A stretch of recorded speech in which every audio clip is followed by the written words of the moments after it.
Hoy hemos traído una persona que es muy especial para nosotros en Connect, que se llama Greg Horowitz. Greg es una persona que conocimos hace unos años, incluso creo que casi que al tiempo con Gloria, de pronto un poquito antes. Él era el CEO de Global Connect.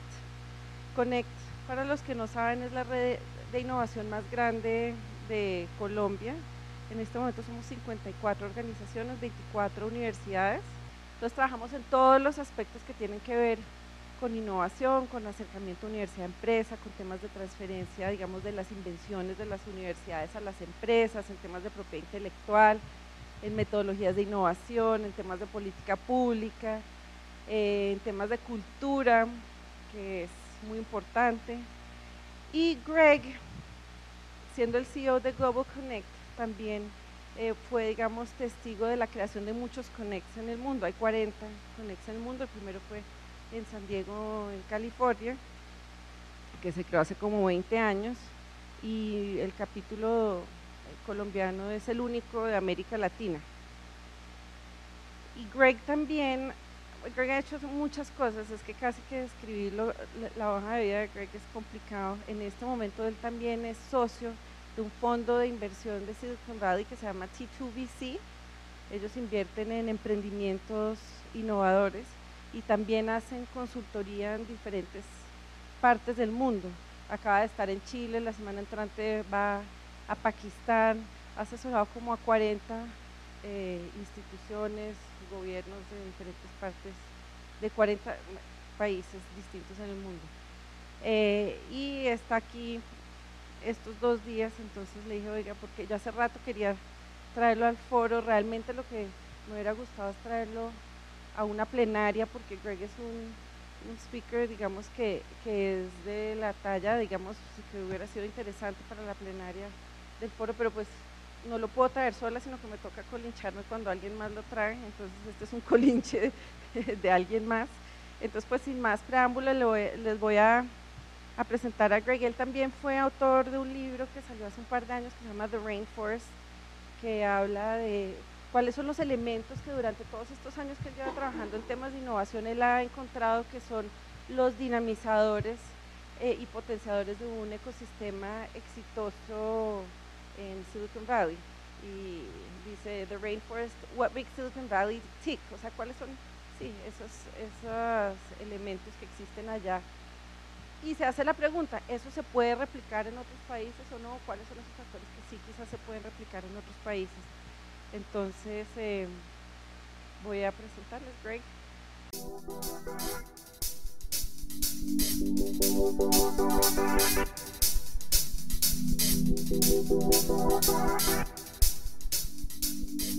Thank you. No, I'm comfortable. A group this size, a large group, it's all fun. In fact, these types of groups are better because we'll leave time for lots of questions, and hopefully we'll be able to have a conversation. I don't know how much of the background she gave you about me, but I'm an entrepreneur from the Silicon Valley. I am also a venture capitalist, but I also spent a lot of time in economic development. But really innovation-based economic development. Of course, living in California, it's difficult to not feel the effects of technology and what the innovation sectors have done. For 17 years, I had worked in very traditional, what we call bricks and mortar businesses, very similar to the businesses that are here in Colombia, and I worked for a gentleman named Warren Buffett on the operating side of companies. So I had a very strong sense of operations, of how to run what we called predict and repeat companies. And with mature companies and with kind of the kinds of companies we had worked with, our business was all about repeatable, scalable, very transparent business models. We came in every day knowing exactly what we were supposed to do, and we were just supposed to do it better and at greater scale than we had done before. In fact, working with Mr. Buffett, it was very, very clear what our job was, particularly on the operating side. Our job was to produce cash efficiently. It was really that simple. The reason he owned a set of operating companies, everything from NetJets to Burlington Northern to Dairy Queen and See's Candy, was because the business models were not only very predictable, but they were also relatively cash efficient. So you can imagine that my eyes were quite opened when I went to the Silicon Valley. And the way I did that was that I was getting restless doing the same thing every day. After 17 years, you tend to get very good at what you're doing, and your pattern recognition is quite good. You walk in every day. But it also becomes less and less of an intellectual challenge. And so my mentor at Berkshire Hathaway funded a small startup in the Silicon Valley that I went and ran, and that was very much a challenge.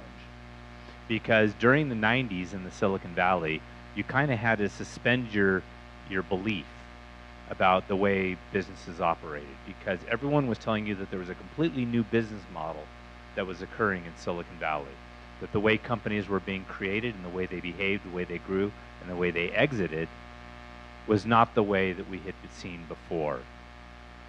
And that was very confusing. So I made every mistake you could make, and then we got lucky. And we sold our company, as you could do in the 90s in the Silicon Valley. It's much more difficult to do as many mistakes as we made. But one of the lessons that Mr. Buffett always taught me is it's always better to be lucky than smart, and you should know the difference. And so believe me, I knew the difference. I was very, very lucky. I then went to work as an entrepreneur in residence for a venture capital fund. And what that meant was that they gave me a desk, they gave me a checkbook, and they told me to go out and find companies to invest in. And the first company we found to invest in was actually a very interesting company. A friend of mine had started it, and we got lucky again. We invested in the company, we took the company public. The company is still around today, does about $3 billion a year of business, and is one of the largest e-marketing or e-commerce companies on the web. Now, what that allowed me to do is it basically gave me some freedom. And it gave me some freedom to explore, things that I wanted to do. So I took some time off, came back to San Diego where I had gone to school. So I graduated from the University of California, San Diego, and began working with a local business accelerator there called Connect. Now, Connect at that point wasn't very, very well known. It was beginning to get well known because there was a professor at Harvard University named Michael Porter who had written a study on what he called clusters of innovation. And Michael Porter was the professor who actually coined the term clusters. And he was writing about different cities, places like Boston and Silicon Valley and Austin, Texas.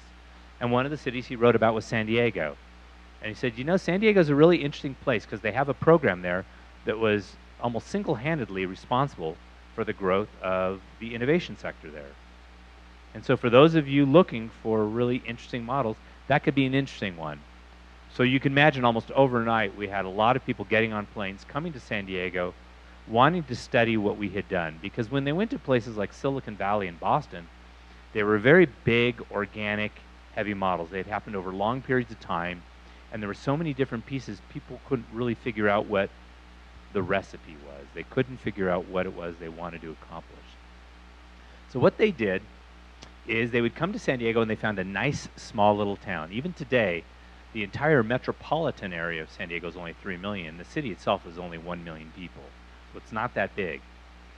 Its industries were very heavy in defense and tourism and real estate, historically. And so that was our business. And then with the downsizing after World War II, and then later with the downsizing through the end of the Cold War, a lot of our defense-related industries were getting smaller. In fact, in just a few years, we lost over 100,000 jobs in the sector. And everyone was trying to figure out what our next act was. How are we going to become sustainable? And it was interesting because it was the program that gave eventually birth to the Connect Bogota program, is that one of our local leaders in San Diego came to speak with our chancellor of the university. Now in San Diego, we have one major research university. We have a few universities, but we have one major research university, which is the University of California, San Diego. It's one of the, well, I think it's ranked number 8 research university in the world. And he said, you know, we're going to have to do more in order to be competitive in the future, because we just lost 2 very large federal contracts to the city of Austin, Texas. And these were public-private partnerships which would bring government and industry and academia together. And it was apparent that San Diego had no idea how to do this, because their submission was terrible. And so what our chancellor said is, I think I know what's going on. Now, we were so lucky. Talk about serendipity, because our chancellor had just come from running the National Science Foundation. Before that, he was at Stanford University. So he had had this experience of watching the evolution of what happened at Stanford and MIT, but also at the National Science Foundation. And he said, you know what's different is that in places that have done really well with technology is that there are natural conversations between industry and academia. They rely on each other because academia is helping solve a lot of big industry problems using technology, and academia requires a lot of this these dollars for sponsored research. So they have this natural conversation. Now, when you look at the birth of innovation and this kind of whole Silicon Valley phenomenon, believe it or not, it all started with defense.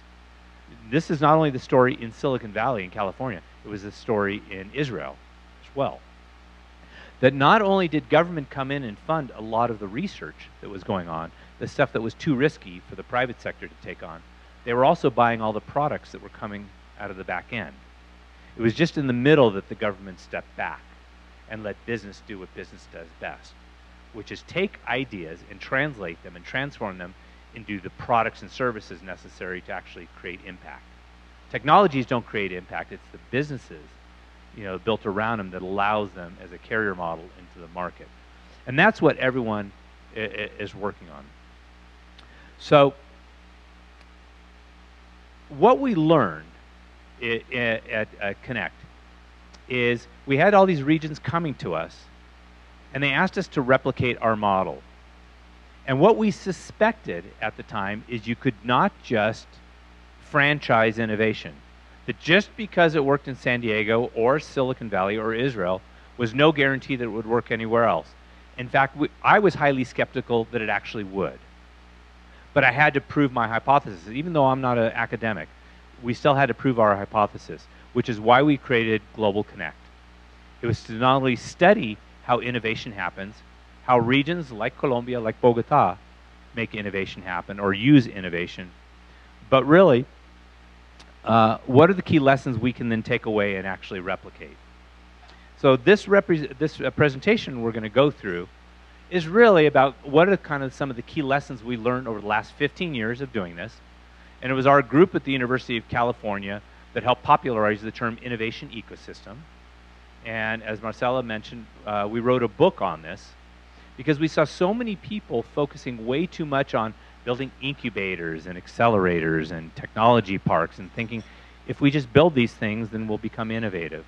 And what we learned, and hence the title of the presentation, is that 99% of what makes innovation happen is completely invisible. You can't see it, you can't touch it.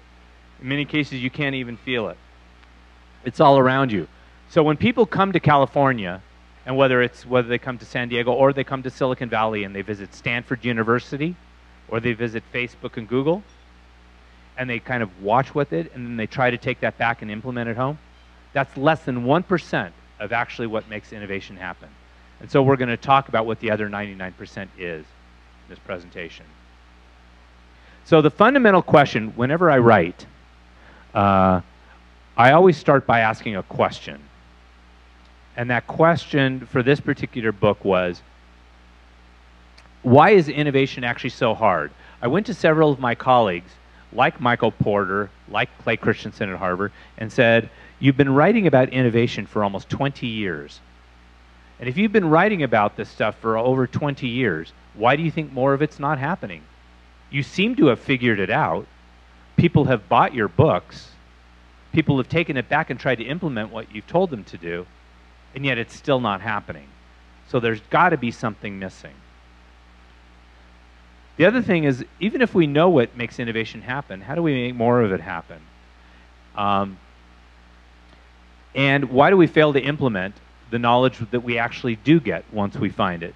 So we have all the knowledge. We commission reports. We bring in experts to talk to us. Let me move out of the way. We bring in experts to talk about innovation, and yet even after we have all this knowledge, we see so many places around the world doing nothing with it, or doing very little with it.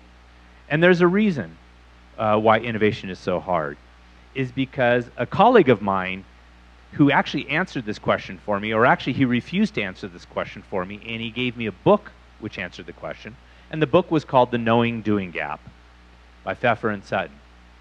And it said, there's a big difference between knowing what to do and actually doing it. And as a quick story, in San Diego, my own economic development corporation brought me in and said, we'd like to hire you to help us develop a strategic plan using your methodology for the city of San Diego. The first thing I said is, why don't you share with me the plans you've put together over the last 10 years? They shared these plans with me, and I said, okay, walk me through what you've actually done in these plans. And what we very quickly learned, the city did not have a planning problem. They had an actual doing problem. They had commissioned actually 8 economic development plans over the last 12 years, and they had failed to implement 90% of it. So again, it wasn't a planning problem, it was a doing problem. But the reason that there's a disconnect between knowing what to do and doing it is because knowing what to do sits up here, doing is in your fingertips, but something very interesting happens in between this. We actually translate, human beings are unusual creatures in that we're actually connected to each other through our empathy and our humanity, but it's our emotional centers that actually guide our behaviors. Even though we can think something and know something, we eventually have to translate it into what we feel we should do, and then we're compelled by what our belief systems and what our feelings are, and that's what gets us to do something. And we realized that there was a disconnect between this, that although people knew what they had to do, they weren't really feeling it and they weren't doing it. And so we came up with this model called the rainforest to actually explain that. And the best way to describe that is we looked at traditional industry systems, these economic models, these predict and repeat models that I was telling you about, and these are the models really of industrial society. They also represent the agrarian societies too, where we came from. And we called this the rise of the industrial economies, these were all built around models of scarcity. The reason we formed the agrarian cultures is because our collective knowledge allowed us to make better use of the resources we had at our disposal. If we could kind of combine resources, which included our knowledge and our talent, we could waste fewer of our resources, and therefore we could get better productive output. And we realized that these models were highly linear in nature, which is why we call them plantation models or farm models. Now, this happens to be a vineyard in the Silicon Valley, but the first thing you notice about this is how linear it is.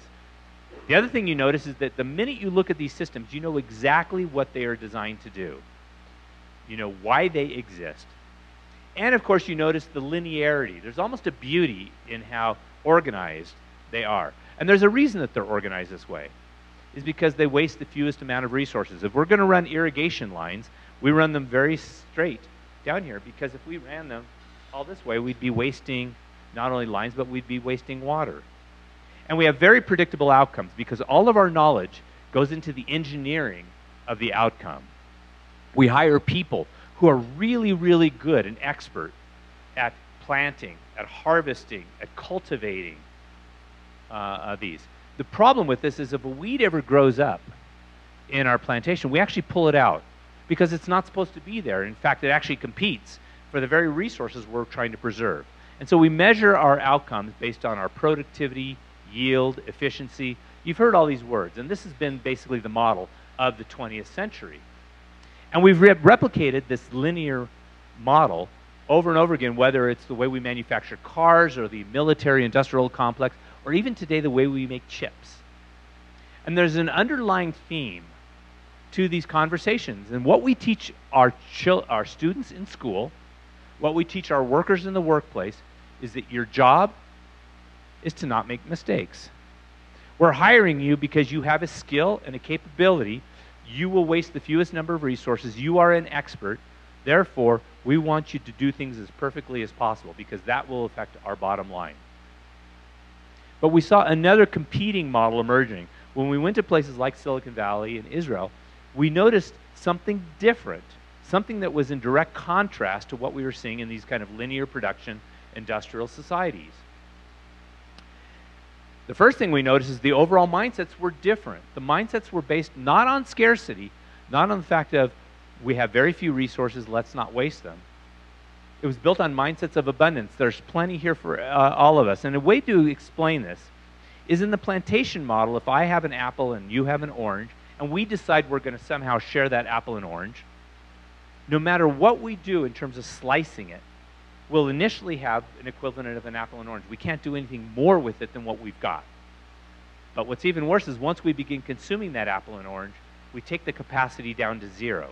So we're very careful about how we allocate. We allocate based on fairness, about utility, all these normal thoughts.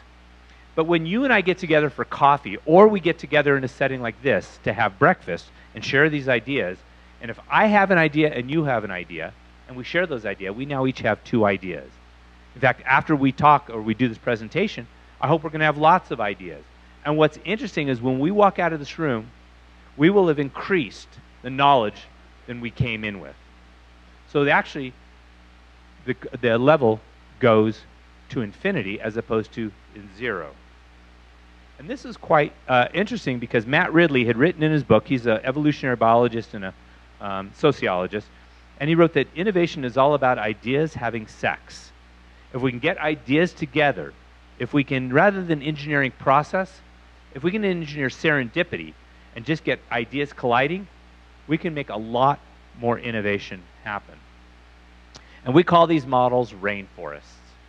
Now, it's a metaphor, obviously, but it's actually closer because I am a biologist by training and by background, and this was a way for me to explain to others what we were seeing. Is that in those other industrial systems, we assume that they're highly static and configured, whereas in biological systems, they're constantly in motion. In fact, when you look at this, if I ask you what the product is in this scene versus the plantation scene, you won't know. You know it's very lush and green and it's diverse and it looks really beautiful, but you're not sure what's going on here. In fact, the rules of chaos and complexity rule this system. The rules of order and simplicity are all about the plantation. And so what's interesting about this model, if I say, what is the most important thing in the rainforest? The thing that will probably have the greatest impact, the thing that will probably change our lives for the better. And the answer is probably the weeds we're standing on. Now, in the first model, we pull the weeds out. In this model, we have to understand what those weeds represent, because that very thing you're standing on is the thing that will probably disrupt and change the way we live and work. And this is not only the Googles and the Facebooks of the world. In fact, Kathy Koo at Stanford University, every year, she runs technology transfer. She's been there 28 years. Every year, she has her licensing officers write down what they think is going to be the next big technology. The one that's not only going to disrupt and create a new market, but things that are just going to change existing markets. She said in 28 years, they've never gotten it right. Everyone thought Google was stupid. They thought companies like Yahoo, Sun Microsystems, were never going to be much, or that they were just quite ordinary. She said they've never gotten it right. And this is one of the first key lessons I'm going to teach you. You absolutely cannot pick the winners. It is not possible to pick the big winners. You can pick the small winners because they improve, they're incremental. But the true disruptive players, you won't be able to pick. In fact, if I asked you, does this look like a startup? Or is this the kind of people you would invest in? If they walked into your office, would you give them millions of dollars? And most people would say no. This is a young Bill Gates and his team. And there's a wonderful movie that if you ever get a chance, it's on Netflix, you can rent. It's called Something Ventured. And it's about the history of the Silicon Valley as told through the eyes of the venture capitalists. But what's interesting is there's an interview in there with a gentleman named Arthur Rock, who was one of the founders of the venture capital industry.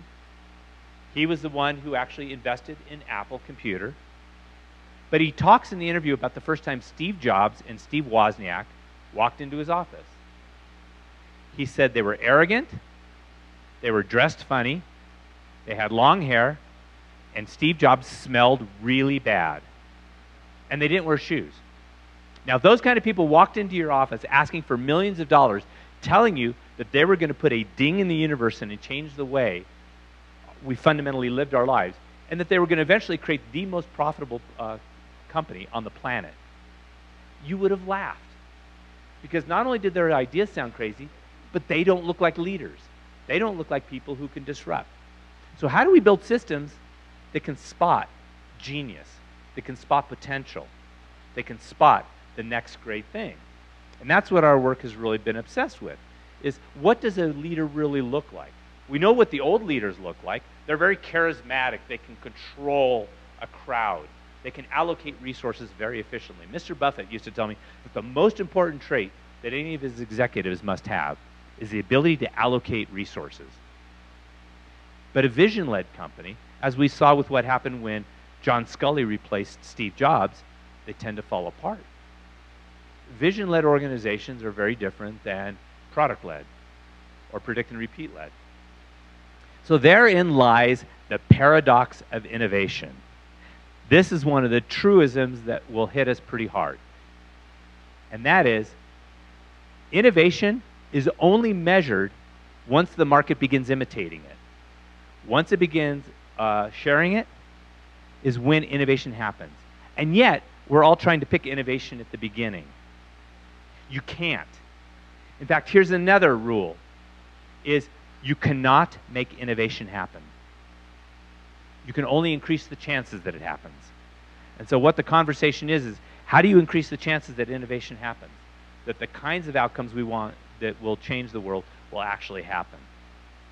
And again, these are very kind of conflicting ideas, because we all desire creativity. In fact, there was a wonderful study that was done that showed we all will say that we desire creativity and novelty and new products.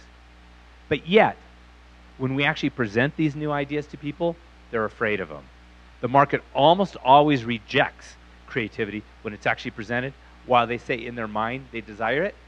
When it gets to here, they actually reject it because it scares us.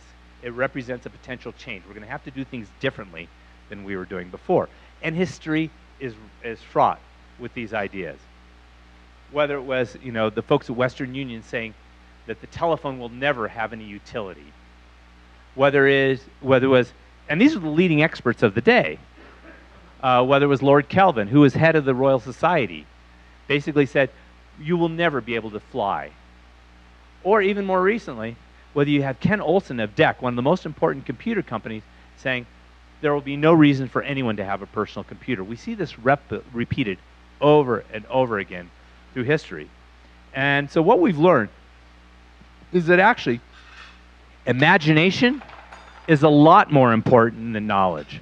So when we have young kids in school, their world is consumed with imagination. It's what their whole world is.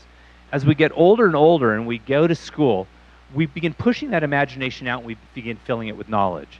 So we begin then relying on our knowledge to solve our problems and to act in the world. And that can be very good in a lot of cases. But when we want to solve new problems, particularly what Einstein said is you can't always solve new problems with the same thinking that helped create them. And that's why places like Silicon Valley that embrace a lot of creativity, that have a lot of creative geniuses, actually outperform those of the more traditional mindsets. Because if you go to the experts, you're going to get iterations on their existing thinking. If you go to the creatives, they're going to think quite differently. So remember when we said that when I hire people in a traditional industrial company, I don't want them to make any mistakes. When I hire people in a creative company like Google, what I want them to do is, can you solve a problem? In fact, the job, when you go in for an interview at Google, part of the job interview is they give you a problem, several problems to solve. But they give you a big problem to solve, and they make you stay there until you solve it. And some of the people have to stay there 1 or 2 days to actually solve it before they can finish the interview. So that's kind of very typical of this process. I want people who know how to solve problems, because as we go forward, the knowledge we're going to need to solve some of the problems doesn't yet exist. And so we're just going to have to begin experimenting until we get it right. So I need people who can figure out how to solve things, as opposed to people who just don't make any mistakes. And what Edison has said, it's not that he's failed, he's just found 10,000 ways not to do something. That's the mindset that we try to encourage in our entrepreneurs. It's not so much, don't worry about failing, it's about figuring out how to do it and what that knowledge of failure represents. So this is another reality. So this is the next big lesson. All innovation is actually human-centric. It's not technology or machine-centric. Machines only help us do something better. So eventually all innovation starts with people. And so with governments, with organizations, with companies such as yourselves, we all want a set of outcomes that we're trying to develop. And we're always asking ourselves, okay, what are the actions we have to engender in order for the outcomes? So we want more jobs, we want greater profits, we want greater efficiency. So what do we have to do to get that? And that is generally where we focus. We focus on the actions necessary to drive the outcomes. We want more job, or we want more innovation. Maybe we have to build incubators, or maybe we have to create venture funds. But what we learned is that's not very sustainable. What we realize is that actually our actions are a set of behaviors, our behaviors are a set of attitudes and motivations and all this kind of soft, abstract wording. But eventually what it came to is that everything came down to our belief system. And that was a big epiphany for me, because when I went to Silicon Valley and Israel and San Diego and all these innovation centers, what I found was fundamentally different. Wasn't that they had smarter people or that they had better systems. They just had a different belief system. What people got up every morning thinking and believing and sharing was just quite different. The fact is, if you go to a coffee shop anywhere in the Silicon Valley, you'll overhear 100 other conversations about innovation and people just randomly sharing their ideas. Other places we go to say, I can't share my idea with you, because if I share it with you, you're going to steal it. You're going to take it and you're going to use it against me. In the Valley, they just don't even have those ideas. Their ideas, if it was that easy to take an idea or steal an idea, then we'd have a lot more innovation. It's really on the execution side that's really mattered. So this is where we need to focus. Now, the other reason this was a big epiphany, because I've figured this is where my work would focus. This is where we would try to understand. Because if I could figure out how to change the belief systems of a community, then I could get more innovation. Again, I can't make innovation happen. I can just increase the chances that it was happening. So what we realize is that when you find people who believe, if you can find others who believe the same thing you do, no evidence is actually necessary. But if you find people who don't believe you, no evidence will ever suffice. This is the classic argument in religion and politics and everything else. You know, and so really what you're trying to do is you try to gather yourself with people who believe. In one of the case studies I did, I wrote a paper on the religion of Apple. And as I said at the beginning, I always start by asking a question.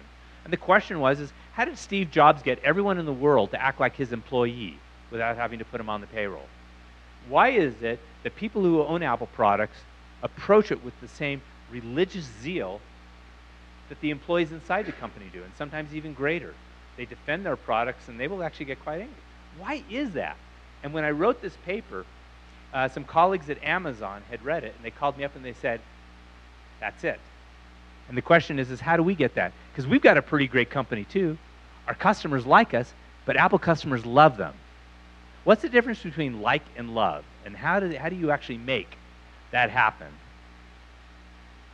And so we understood is, if you look at the early ad campaigns for Apple computers, 1984 campaign and the Think Different campaign, you can go back on YouTube and watch those. What was really interesting about both of those advertising campaigns is never once did they ever mention the product. They only mentioned what their belief system was. If you think different, if you're outside looking in, if you want something a little bit unusual in your life, if you're counterculture, we think we have a product for you. And people bought into their belief system, and their products were merely the manifestation of their belief system. That's why highly successful companies, people follow them, particularly those ones that have longevity, have a belief system that people follow, not just a set of products, because products can be displaced. So we often think, so once I understood what does it take to believe, I kept hearing when I would go to places and saying, why do you think you're not successful? People said, we don't have a culture of risk. Everyone's fearful about taking these things on because the risk can be costly to us. And so we always thought that fear was the most compelling emotion you could have. We don't do things because we're afraid of them. Now remember at the beginning I told you the connection between the heart, the mind, and the fingers? Human beings are the only abilities with creating what are called future memories. We can think about the future, and we can think differently in the present about a future that has not yet happened. It's kind of cool, because it's the same reason that you can tell your children that if they're really good, you'll take them to Disneyland the following week. And amazingly, their behavior changes. Why would their behavior change for something that hasn't even happened yet? Well, they created a future memory of what it's going to be like, but they began feeling differently in the moment. It's what happens all the time when we dream, when we as adults buy lottery tickets. There's no intellectual reason to buy a lottery ticket. But in the moment we buy that lottery ticket and we hold it in our hands, we immediately begin thinking differently about the future. And we imagine about all the great things we're going to buy. And that makes us feel differently. So we often don't do things because we're afraid of them. We're not going to have a conversation with our spouse because we already know what they're going to say and they're going to be disapproving and they're going to yell and be disappointed, so I'm just not going to say anything. So it's part of our ability to create future memories that are negative, but we can also create future memories that are quite positive. And hope is actually a more compelling emotional state than fear. It's actually what they teach prisoners of war to do. As long as you can imagine a different future, you can feel differently, and that will be enough to allow you to thrive and to get beyond. And that's exactly what happens in the Silicon Valley. People wake up every day believing something different, and they believe in more hope than they do fear. They are not risk seekers. Everyone thinks entrepreneurs are risk seekers, that they like risk. They absolutely are not. They're just enormous opportunity seekers, and they feel that what their job is to manage risk. So they see hope that's beyond what they're doing. So it's really the thinking, when we can connect the thinking and the feeling, that then comes the believing. And it's that belief system that our work has been around. In fact, the new book is called The Religion of Innovation. And it's all about how do you kind of create these cultural elements that drive it. Even our leadership models have changed. You know, we need to move from what we call egosystems to ecosystems. And what that really means is that in traditional plantation economies, we have these hierarchical pyramidal structures. And trust me, they're fine.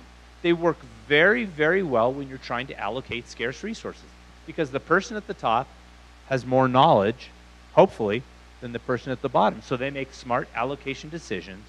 And wherever you are in that status in that hierarchy, you know.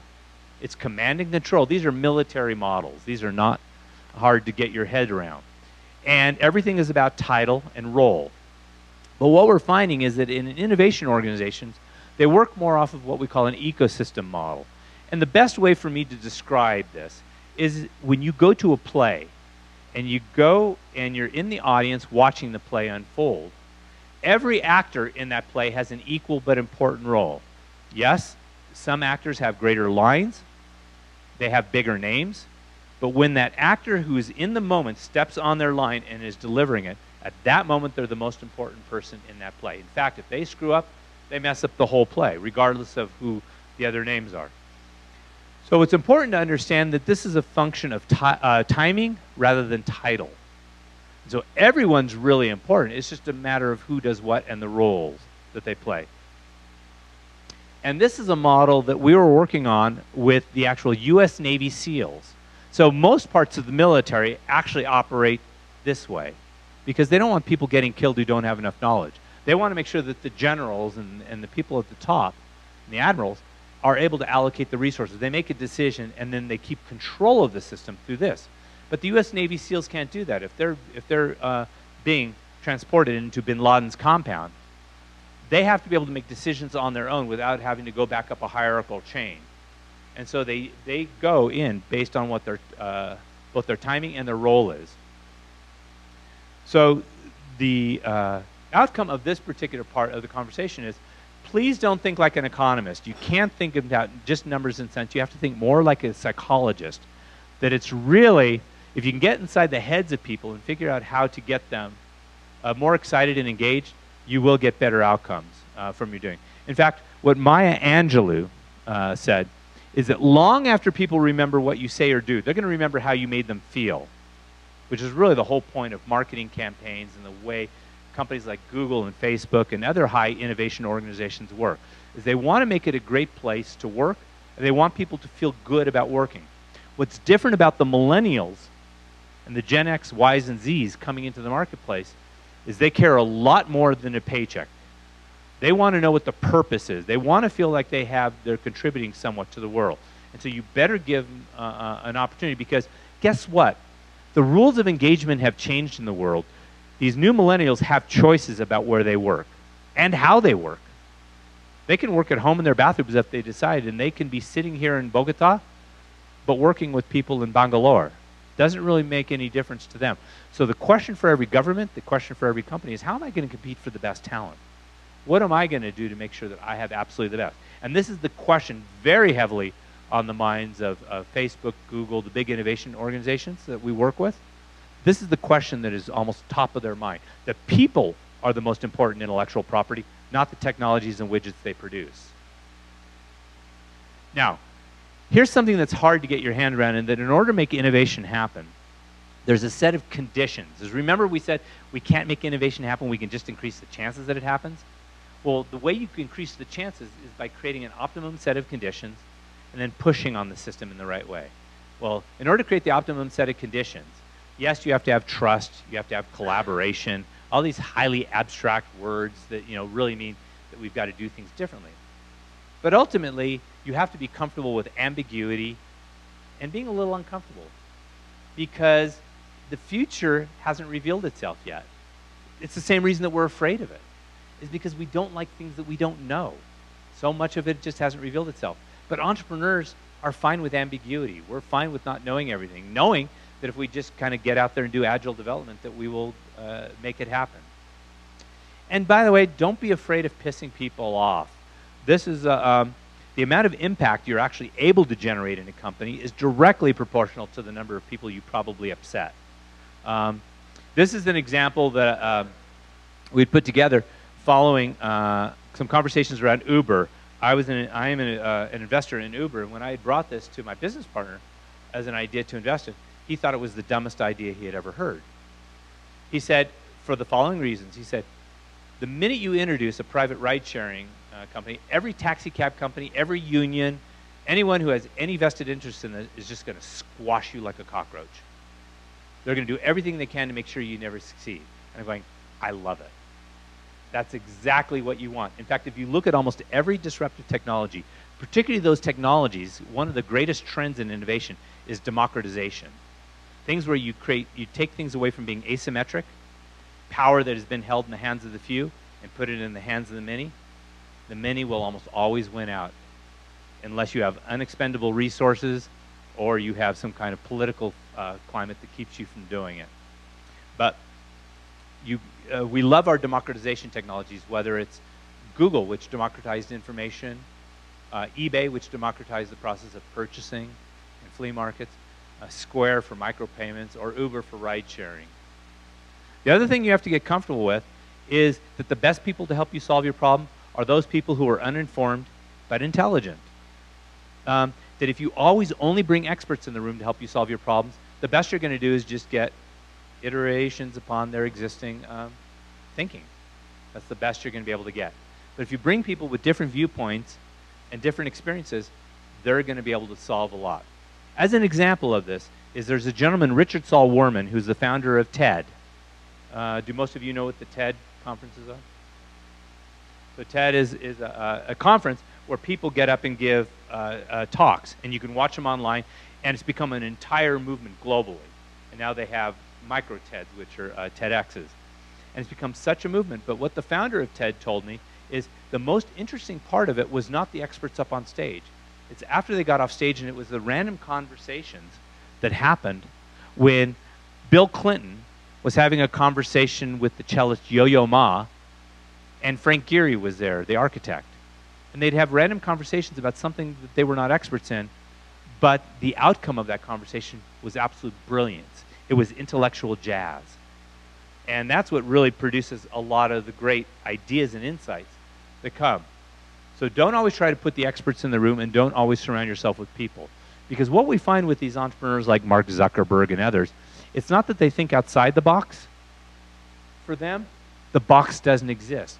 When we talk to the youth of today and we talk to the people in schools, we try to get the kids realizing that there just is no box, when they solve a problem. In fact, there's a wonderful experiment that people can do, and it was an experiment where they brought a group of engineers in to solve a problem and a group of kindergartners, so young children in. And they gave them sticks and marshmallows, and they asked them to build this tower. And the kindergartners actually built it quicker, because what all the engineers did is they began assigning tasks, and you're going to be the project manager, and you're going to design it, and you're going to tell us what to do and everything. And the kids just began putting stuff together, and they just kept iterating so quickly up to what they wanted to do. So we created a set of rules, what we call rules of the rainforest. These are kind of the codes by which we live by, but they're basically cultural underpinnings of what it takes to actually make innovation happen. One is you have to be able to break rules. It's about being a little naughty. Entrepreneurs never walk down the center of the road. They're always a bit naughty. They don't necessarily break the laws, but they know how to bend them a little bit. They know how to change them. You always have to be opening doors. You have to be open. You're paying it forward. You're having these kind of conversations. Trust has to be an absolute condition. But these words trust in and of themselves don't really mean a lot. What trust really means is we have to be candid with one another. We have to be able to say things to one another that we might feel a little uncomfortable saying. And there may be some emotional residue, but really the quality of that trust is going to be built by how we handle those candid conversations, not in the fact that we're having them. And of course, my favorite one is number 5, which is really about seeking fairness. Now, when I worked in private equity, it was all around gaining advantage over the person I was competing with. Buying low, selling high. In the innovation model, it's not about buying low and selling high. Again, in private equity, when we invested in companies, we were all investing in things that were very transparent. We knew cash flows and budgets, and we knew customer pipelines and invoices and receivables. All that stuff was easily calculable. When we invest in a startup, like a Jobs and Wozniak walking into our office, really what we're investing in is the potential of an idea and the potential of people to actually make it a reality. And so our job is really trying to figure out what that potential looks like, as opposed to something else. And the only way it works is if we seek fairness, not advantage, because we've found absolutely that when you try to do an advantage model, it never works out. So there's always this battle between order and chaos. People think that it's about building a rainforest or building a plantation. It's about having industrial corporations that dominate the market or having innovation organizations that do. It's not an either or. You actually need both pieces. You need to find ways of creating creative organizations that push and prod the system, and you still need larger organizations to help take those ideas and be able to scale them up and put them into the market. And it's really figuring out what that combination is. How do you kind of foster more startups? How do you get more of these activities? But really, how do you get them to play nicely with many of the companies that you guys represent, when you can take these things and predictably scale them? So this quote around without order, nothing can exist, which is what a lot of the industrial companies in, but with chaos, nothing can evolve. You can't get better. And what we think we've really kind of found the magic to in places like the Silicon Valley is a way to get both of these things to coexist in a very beautiful way. Now we can actually take questions and talk more about this if you want. In the first place, Springboard. And to be honest, Springboard didn't even start until 10 years after Connect has started. But what we were finding is that the very first programs that Connect did were programs called Meet the Researcher and Meet the Entrepreneur, where we brought these crazies in to talk to people such as yourself. And the first thing that we heard as feedback from the business owners is, why should we care about this? How does this affect us? Why does this matter? Why should we be paying attention? Plus, so many of these people you're bringing before us are just these geeky academics with wild technological ideas, but we build businesses. We don't build technologies. So what we realized is that we needed a program to help translate what was basically technological opportunity into business opportunity, which is, even if you can create a wonderful widget, the question is how are we going to create a business around it so it can actually have impact, either social or economic impact. And that's really what Connect was. Now, the reason Springboard then became a program is because we realized that very often these innovators weren't natural entrepreneurs, or if they were entrepreneurs, they needed skill sets that they hadn't gotten through business school or their traditional education. As an example, in traditional MBA programs, so I teach in our business schools at both Stanford and at UCSD, and we teach them all the right things about how to do traditional case studies and how to create budgets, but startups don't live and die by budgets. They live and die by cash flow. Who teaches how to manage cash flow in school? So these are a lot of things. Business schools are wonderful teaching people how to write business plans. I've never seen a startup that has ever successfully executed on an original business plan.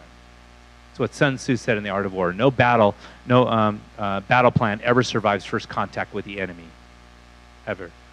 The only thing you really have is a startup, and Steve Blank said this, that really what a startup is, which is different than a big business. A big business is an organization that executes a repeatable, scalable business model. A startup is an entity searching for a repeatable, scalable business model.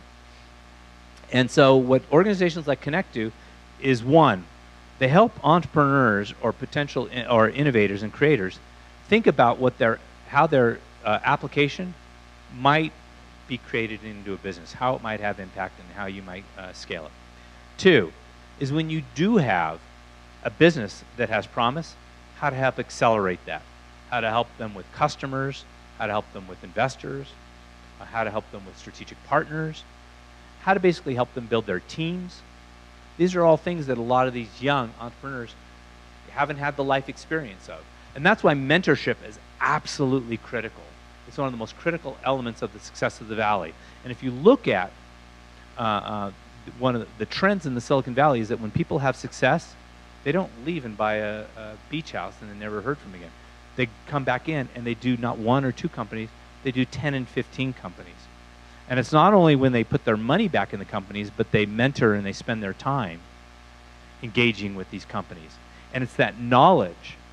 And the knowledge, of course, helps them make fewer mistakes, because they can say, don't do that, I did it, trust me, it doesn't work out. But it's the collective wisdom of a community. And so organizations like Connect are absolutely critical because, one, they help build the technology literacy of a community. So when people sit around coaching and participating in the various panels, it's not one-sided. It's not about them just giving their knowledge to that entrepreneur. Trust me, what they learn from all the other people around the table is of equal or greater value than what they're actually giving that individual entrepreneur. If you add up the billable hours of expertise in a room during a Springboard, it's in the thousands of dollars per hour of advice that these entrepreneurs are getting. But guess what? Every person sitting around the table is getting value back for that. One, they're building new relationships. People that they're going to probably do their next deal with. They may or may not do a deal with this company in front. I can almost guarantee they probably will do business with someone around the table. Two, they're learning the most interesting technology and innovation trends. So as you kind of explore and as you give critical feedback in a Springboard setting to these companies, you're basically hearing about what the state of the art is, not only in the individual technology, but what's happening in trends in the world. What are the most important innovations that are going on? Not just here in Columbia, but what's happening in the US, what's happening in Israel, what's happening around the rest of the world. Three, it's very social for a lot of these people. You know, they like it because they build new friendships as well. And the last one is people feel like they're giving back to their community. They're doing something.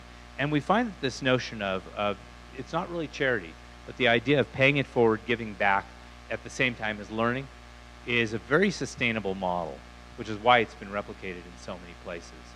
And that's why it's critical for all of you to participate, whether you participate as an expert on a panel or whether you just participate in one of the networking programs that they do.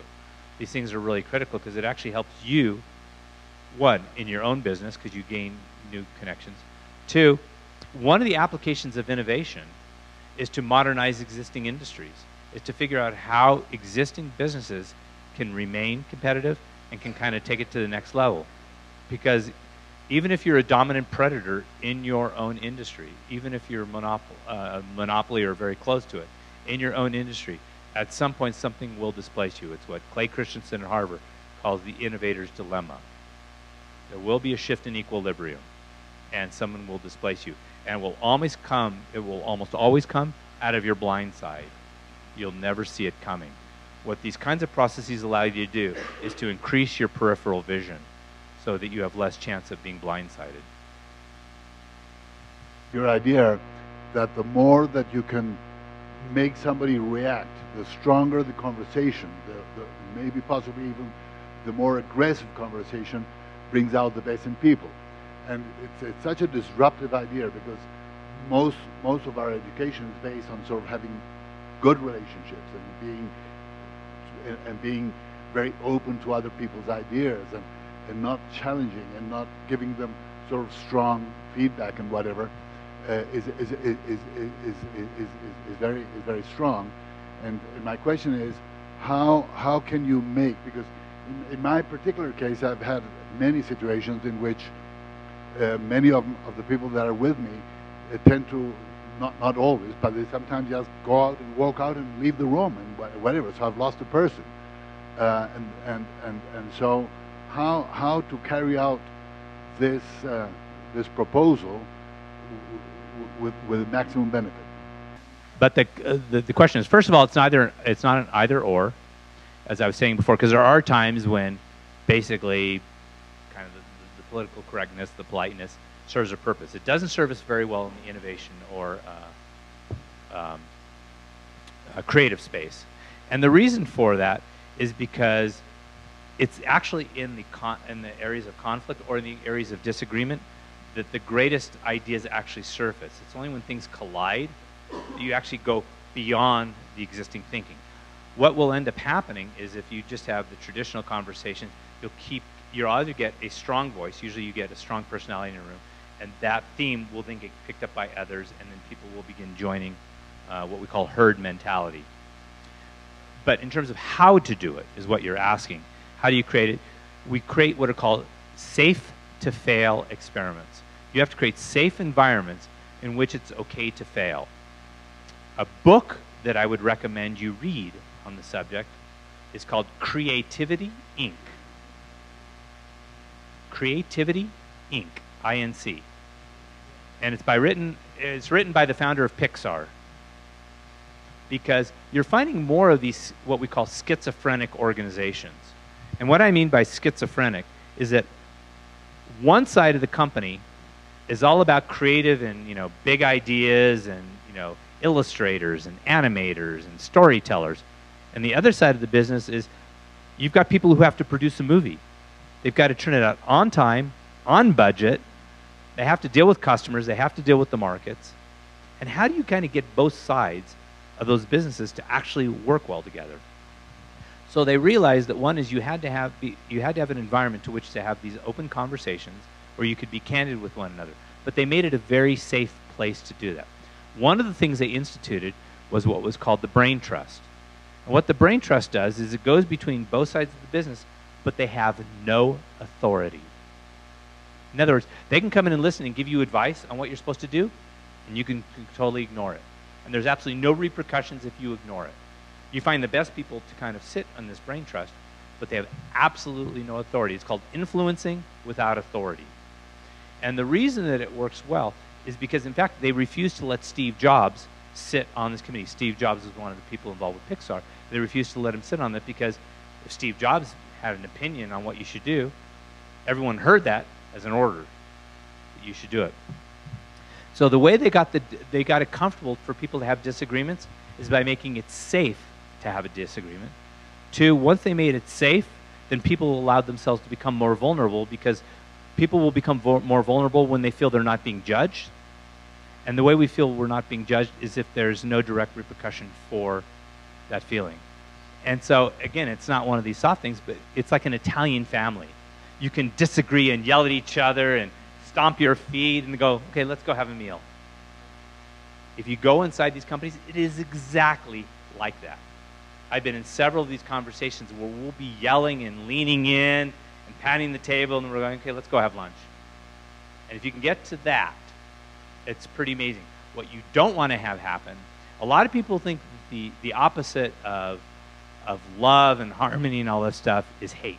It's actually not. It's apathy. When you get people in a room who just no longer care, they're on their Blackberries and they're disconnected, that's the worst thing you could have happen. The disagreement is not the worst thing you could have happen. If you have disagreement, that means people are at least engaged. You have to manage the process, and there are ways of managing the process. But that's a very healthy sign. Begin worrying when people just kind of sit there and don't participate or are on their Blackberries or their cell phones. That's a bad sign. What? It is. In fact, there's a group at Stanford actually studying that. What they did is, there was a very famous study that was done by a researcher in Washington by the name of Gottman, and he was studying married couples going through counseling. But what he found is he could turn the sound off on the videotape, and just by watching their expressions, predict with very high accuracy which couples would be successful in counseling and which ones weren't, by their body language. A researcher at Stanford did that with entrepreneurial teams. He just studies and he watches the body language. You can immediately tell which teams will be successful and which ones weren't by how their body language. As soon as I begin reacting where I'm rolling my eyes and I'm kind of doing this, that's not a good sign. When I'm leaning in and yelling at you, that's a good sign. And then again, how you manage it. So don't be afraid of conflict. It's good stuff. Now, of course, you don't want it all the time. And you have to have mechanisms by which you fight and then you go play. But you make it safe. That's the real secret. And the reason that Connect has been so successful, not only in San Diego, but in places like Bogota and other communities, is because really what they've done is they've created a safe place for entrepreneurs to fail. Because everyone around the table who's offering advice to these companies, every one of those people wants you to succeed. If they're giving advice, they want you to succeed. They're not there to tear you down. We call it constructive deconstruction. The only reason they're tearing you down is so you can be better. And once you feel that love, once you feel that, you begin letting go a little bit. You begin getting less defensive. You begin listening. And you cut down your defenses, you begin listening better. That's a good sign.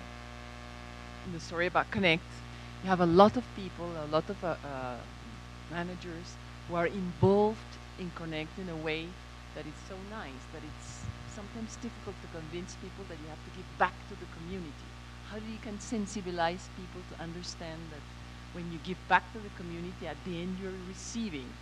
We find it difficult to convince people here to give up their time, to help these entrepreneurs to give this step. We've used the word religion several times, and my new book is kind of called The Religion of Innovation.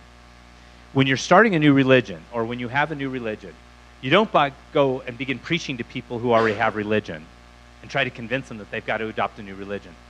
You're going to waste a lot of energy. So one of the ways, or the best way to do it, is don't tell them, show them. So rather than tell someone how it's in their best interest and you've got to pay it forward, don't tell them. Invite them in.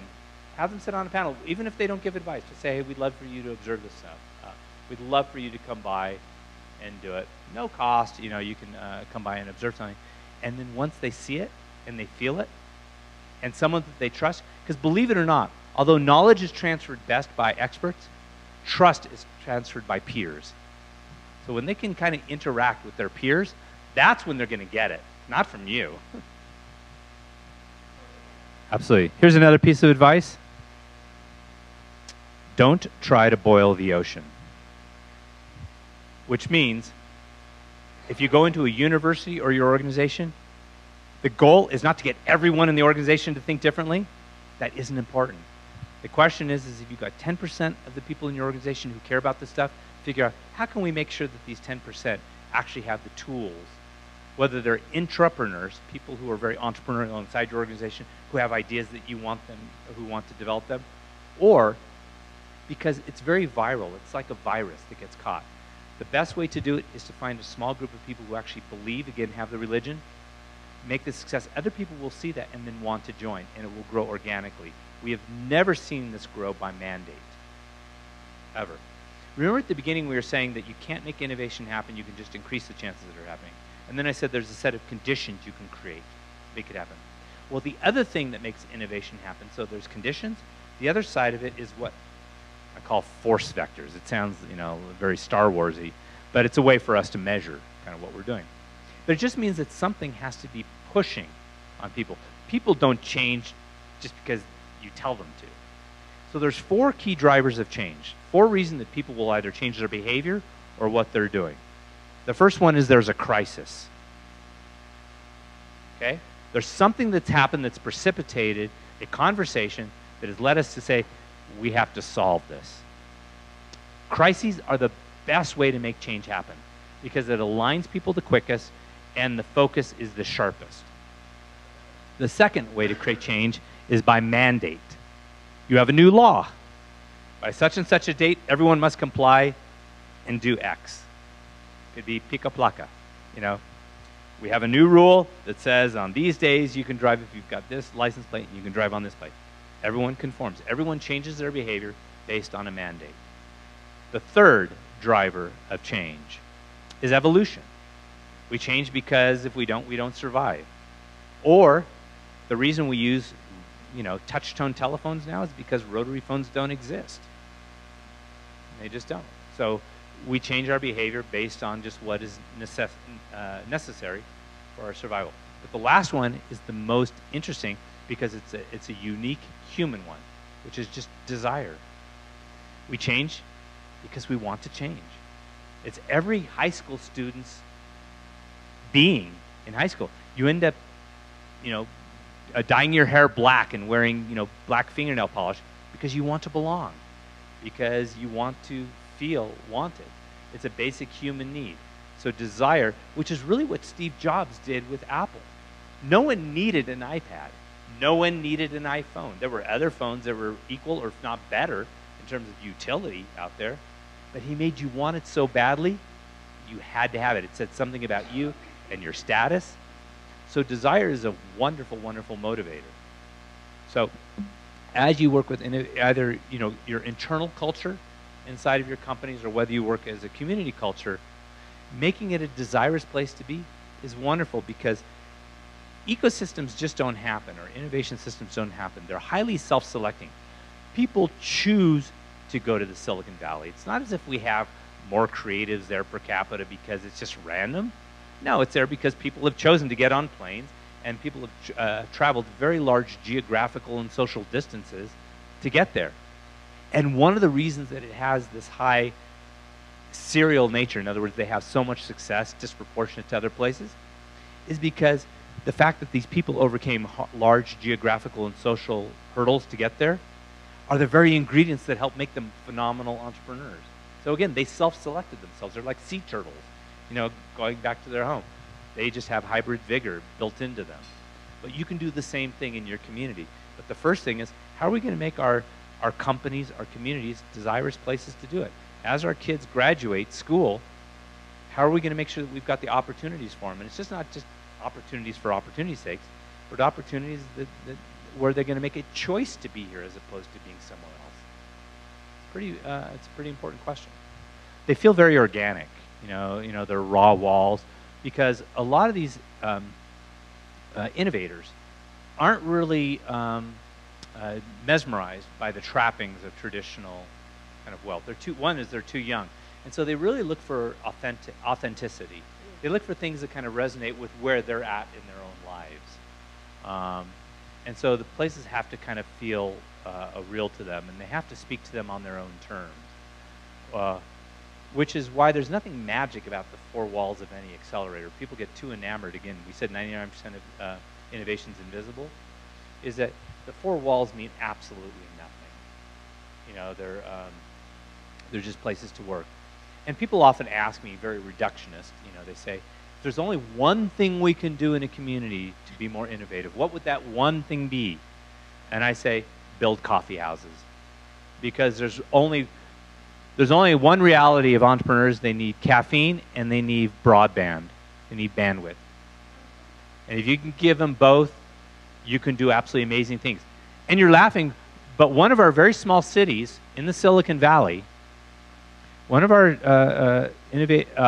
cities in the Silicon Valley that no one had ever heard of or realized was a city called San Leandro, because it's not San Francisco and it's not Berkeley or Emeryville. And what they did is they convinced one of the broadband providers to bring in very, very, what we call fat pipe, really large bandwidth capabilities into this community. And almost overnight, they're the center of innovation activity because all the entrepreneurs want to be there because they can do 3D printing, things that consume lots of bandwidth. So they created the world's largest connected serial 3D printing facility, where they can now do 3D printing where it would take an individual 3D printer 5 or 6 hours to print something. They can print in a couple of minutes. And this is something I actually learned by experience, because we had actually started doing the opposite. We fell in love with interesting technologies. I can tell you from experience that phenomenal entrepreneurs with an okay idea will almost always find a way to make it successful. Okay entrepreneurs with great ideas almost never succeed, unless they're just lucky. And so we weight the talent and the team far greater, which is why one of the companies that I'm working on right now is a way of assessing the potential of teams, entrepreneurs, so we can actually figure that out. So there was an interview I did for the book there's a gentleman named Ron Conway in the Silicon Valley, and he's the most successful angel investor in the Silicon Valley. So he was the very first investor in Google, eBay, PayPal, Twitter, Zynga, Square, and Facebook, before any venture capitalist did. So the question is, why is your pattern recognition so much better than anyone else's? Because almost every VC with Google, every venture capitalist passed on it originally, because Wall Street had already said, well, search has been optimized. Yahoo and Alta Vista have already done more with it. And 2 students out of Stanford, I doubt, have cracked the code. The other thing is they said, we're going to make money by selling advertising. People said, that's just stupid. That's just a dumb idea. But there was something that Ron saw, and people like Ram Shriram, who's another successful angel investor, saw in this company. So I asked him what it was. And he says, I usually know within 5 minutes of sitting down with an entrepreneur if they're extraordinary versus merely excellent. And it's not easy to do. He goes, I invest in extraordinary people, not just excellent people. He said, but I've got a pattern recognition. I've got a human algorithm that knows the difference. Now, I have no idea whether the idea is going to be successful. We've got to work on it. But on average, there was a report that was done called the Startup Genome Report. It looked at 20 years of startups. And it said, what are the common elements of success? Are there any common themes between successful companies versus unsuccessful ones? And they found that there definitely were. So they found, for instance, teams with 2 co-founders are more likely to succeed than teams with just a single co-founder, because they play off of one another. And they found but they also found that companies that, if this word is overused, pivot 2 to 3 times are more likely to succeed. And what pivoting means is they change something fundamental about their business model or their approach 2 to 3 times before they actually find what their good business model is. They change things. In fact, Instagram, very successful company, if you go and look at what they originally did, had absolutely nothing to do with photo sharing. It wasn't even the same business. They completely changed their business model and were successful. And so you have to, one, have exceptional talent to be able to not either be stubborn or to be able to recognize when they need to change course. And that is an attribute of an extraordinary person versus an excellent person. That's why we tend to hire. In fact, some of the great incubators in the Silicon Valley, there's an incubator called Y Combinator, which is by far the most successful of the incubators. Their companies today, even though they've only been around since 2005, the net value of their companies is $30 billion that they've put through. But what they found is that they used to only, when people applied, they would take people, companies into it. Now what they'll do is if they find an extraordinary entrepreneur and his idea is terrible, they'll take him into the program knowing that extraordinary people are actually hard to find. And so they don't want to lose them. So we're going to keep the extraordinary people, and we'll find a good idea for you to work on, or we'll iterate your idea. You're laughing because what Microsoft and Facebook have Googled now, they're working with a company called Quid, which is an analytics company in the Valley, to figure out where all the talent is moving. They're looking at things like LinkedIn and Facebook to find out how talent. So when Jack Dorsey leaves Twitter and starts his company Square, and all the people in his network begin moving around, they can actually visualize that. And they're doing it for, there's a term called acqui-hiring, which is you acquire merely for the people, not for the technology. What? You acquire a company not just for the technology, but for the people actually in the company. They're far more valuable than the technology they're developing. It's called acqui-hiring. And so people, the next big battleground is not for technologies, it's for people. And that's what all these companies are doing. Google spends millions of dollars a year trying to identify the best talent that they can, and they will very aggressively go after it. In fact, they'll pay them ridiculous sums of money, realizing, because they've done studies that shows that the return on investment of extraordinary people far outweighs than just finding someone who can just do the job. One of the experiments we're doing in California is we're creating an institute for innovation leadership, or high potential leadership. So there was a study that we read around engineers, and it showed that engineers exist on the spectrum psychologically between autism and psychosis, being psychotic. But what we were seeing in places like the Silicon Valley is a lot of these vision-led entrepreneurs like Mark Zuckerberg, Steve Jobs, Bill Gates, Larry Ellison of Oracle, Elon Musk. They were all more on the side of Asperger's and autism, very introverted. But yet those are not traits that we generally look for in leaders. Did you? Autism, or there's a condition called Asperger's. And so what you do is you see people who won't make eye contact, and they'll kind of look down, or they'll be shy. In fact, if you look at a lot of the early interviews with Mark Zuckerberg, you can watch him. He has trouble making eye contact, and he'll sweat. You know, he'll look down and to the side. In fact, we joke that the extroverts and the introverts in the Silicon Valley, you can tell the difference, because the introverts just stare and look at their shoes all day, but the extroverts look at your shoes. Yeah, so it's just kind of shades of gray, that we all kind of sit like this. But getting to your point is there are ways we can help them. So one of the products that we created as a result of that, teaching in our business school, I felt we were giving students a lot of the right skills. But as an entrepreneur, there was one skill I felt that was absolutely the most critical skill, and our universities weren't teaching it. And that is the ability to tell great stories. Because I can have someone write a business plan, I can have someone put a financial spreadsheet together. But if I'm the entrepreneur, I can't have anyone tell my story. So what I did is I went to Pixar, and I spent 4 weeks at Pixar working with their storytelling team and saying, how can I use what you're doing at Pixar to teach engineers and entrepreneurs how to be better storytellers? Okay? Yeah.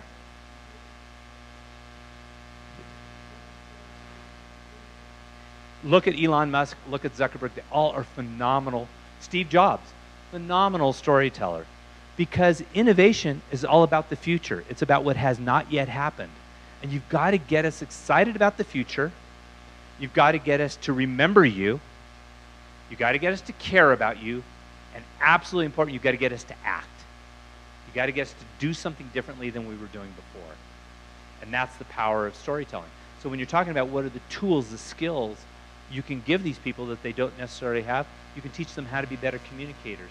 Not just how to put a presentation or a pitch deck together, but actually how to talk to somebody. So don't just give me facts. This is how much money we're going to make. This is our margins. Get me excited. Get me emotionally excited in you and the opportunity. And if you can do that, you have probably a 3x better chance of getting funded, getting people to follow you into your team than you would if we didn't. Yeah. Don't try to change everything. So if I was going to recommend for an organization like you, start really, really small. And there's one of two things you can do. Either, and this should be with Marcella, one of the things we can do is there's a program I created which is an intrapreneurship program. What we did is large corporations said, look, we don't have the culture to do the kinds of stuff you're talking about. But we have people inside of our company who have really good ideas. We just can't support them. It's called entrepreneurship. It'd be great if you could take some of those people, and let's say you set what's called a grand challenge inside your company. These are 3 problems we're trying to solve inside of our company, or 3 problems that we've kind of looked to the market to solve. We would like some of our own internal entrepreneurs to work with Connect, and we can help them think. So it creates a very safe place where they're not disrupting your business. They can think about all these things, but they can develop them to the point when they bring them back inside your business, they're very well thought out. They're the kinds of things that you could put before your board, and they can explain the exact business rationale, why it's good for the business, what the economic impact, the social impact, all that is. And that's a very safe way for organizations that want to begin changing can do it by working with organizations that can kind of make that change. The other way is if you wanted to kind of do it internally, start with a really, really small group and kind of give them a different set of rules and don't make them accountable to the rest of the system. In other words, just assume that you're going to lose whatever money you put into that and just use it as a place to do that.